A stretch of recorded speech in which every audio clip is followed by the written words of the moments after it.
ইলিশ মাছের ভাপা হচ্ছে। পোস্ত, সাদা সর্ষে আর লঙ্কা পিষে নিয়েছি আমি, ভালো করে পিষে নিয়ে কাঁচা তেল হলুদ লবণ দিয়ে মেখে নিয়েছি। আমি ওই মানে না কলার পাতায় করি না ইসের পাতায় করি, আমি কড়াইতেই ভাপা করব। আমি এইভাবে ভাপা করি কড়াইতে দিয়ে। এই কড়াইতে একটু তেল গরম করে নিয়েছি আমি, এই তেলের মধ্যে এর মধ্যে কাঁচা তেলও দিয়েছি।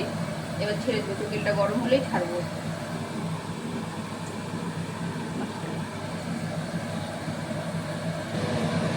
এইভাবে আপনারা ভাপা করে ছেড়ে দেখবেন, খুব সুন্দর লাগে। এই ভাপাটাই আমি করি। জানি সবাই পাতাতে, তারপরে টিফিন বাটিতে করে জলে সিদ্ধ করে করে, কিন্তু আমার এটাই বেশি ভালো লাগে।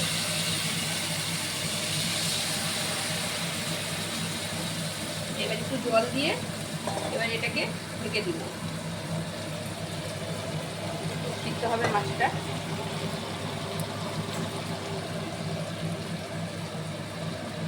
এবার এটাকে ঢেকে দিব।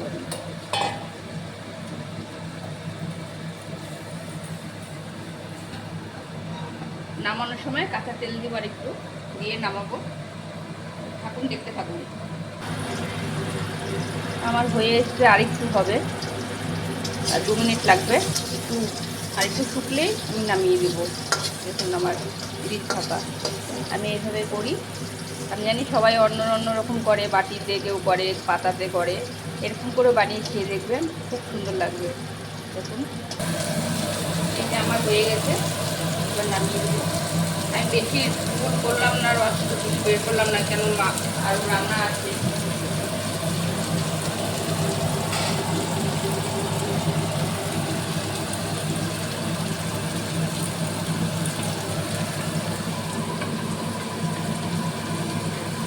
এইভাবে করে খেয়ে দেখবেন, করে সেই টেস্ট লাগে, খুবই সুন্দর লাগে। এইভাবে ইলিশ ভাপা খেয়ে দেখবেন।